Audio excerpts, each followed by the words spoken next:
Halo semua, ketemu lagi dengan Pak Beni. Semoga kalian di sana dalam keadaan sehat semua ya. Pada video sebelumnya, Pak Beni sudah membahas bab bangun ruang bagian pertama, yaitu tentang berbagai bangun ruang. Nah, pada video kali ini, Pak Beni akan mulai membahas bagian keduanya, yaitu tentang kedudukan garis dan bidang pada ruang. By the way, kalau di buku paket, yang mau Pak Beni bahas ini mulai dari halaman 199 sampai dengan 205. Oke, siapkan alat tulis kalian. Mari kita mulai.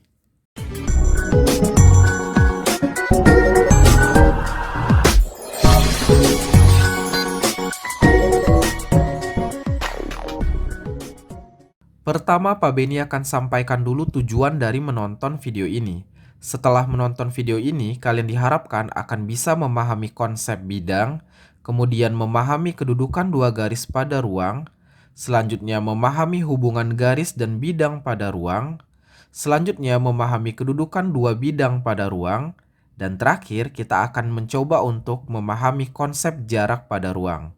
Oke, langsung aja kita mulai pembahasannya. Kita mulai dengan memahami konsep bidang.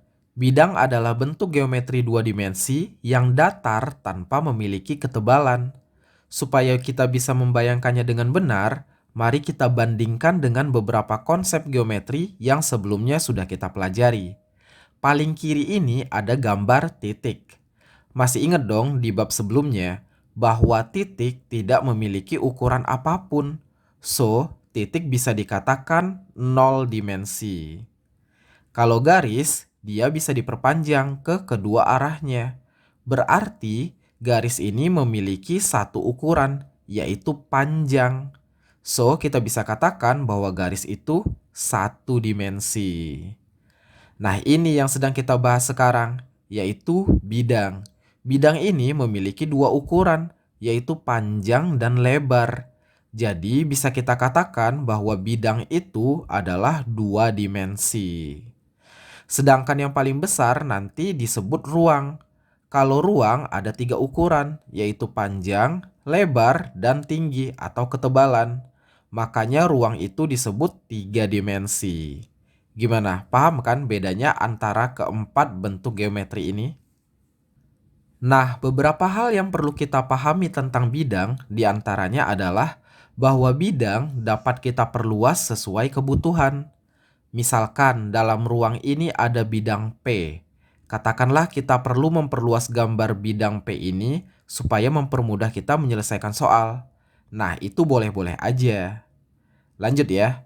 Masih sama dengan konsep di bab sebelumnya. Kalau terdapat titik A dan titik B pada bidang ini, maka kita bisa gambar garis sebanyak-banyaknya yang melewati titik A saja. Tapi kalau melewati kedua titiknya, yaitu titik A dan B, maka hanya dapat digambar satu garis aja. Gitu ya, semoga bisa dipahami. Next, kita bahas kedudukan dua garis pada ruang. Pada bab sebelumnya, kita sudah pelajari bahwa kedudukan dua garis dalam bidang dua dimensi itu ada dua jenis kan, yaitu berpotongan dan sejajar. Nah, dalam ruang tiga dimensi ada tiga jenis guys, yaitu sejajar, berpotongan, dan bersilangan. Sejajar itu ketika kedua garis memiliki kemiringan yang sama. Sedangkan berpotongan itu ketika kedua garis bertemu di suatu titik tertentu. Sedangkan bersilangan itu ketika kedua garis tidak sejajar dan juga tidak berpotongan. Nah, supaya kita bisa memahaminya, mari perhatikan gambar balok ABCD EFGH berikut ini. Misalkan kita diminta untuk menentukan garis-garis yang sejajar dengan AB. AB kan yang ini. Nah, kita cermati mana lagi garis yang kemiringannya sama dengan AB. Berarti garis DC, EF, dan HG. Nah, itulah garis-garis yang sejajar dengan AB. Gimana dengan garis-garis yang berpotongan dengan AB? AB kan di sini ya. Nah, kita cermati mana garis yang bertemu sama AB. Berarti garis AE, AD, BF, dan BC. Nah, itulah garis-garis yang berpotongan dengan AB. Terakhir, gimana dengan garis yang bersilangan dengan AB? Oke, kita lihat lagi ya, AB kan di sini. Nah, kita cermati garis mana yang tidak sejajar dan juga enggak ketemu sama AB. Berarti kan garis HD, GC, EH, FG. Nah, itulah garis-garis yang bersilangan dengan AB. Gitu ya guys, semoga bisa dipahami. Hubungan garis dan bidang pada ruang. Oke, kalau tadi hubungan garis sama garis, sekarang hubungan garis sama bidang. Ada 3 kemungkinan hubungan garis dan bidang. Kemungkinan pertama, seluruh permukaan garisnya berada pada bidang. Contohnya kayak gini. Kita bisa lihat bahwa seluruh permukaan garisnya nempel pada bidangnya kan? Next, kemungkinan kedua, garisnya berpotongan dengan bidang. Contohnya kayak gini. Bisa kita katakan, garis ini menembus bidangnya.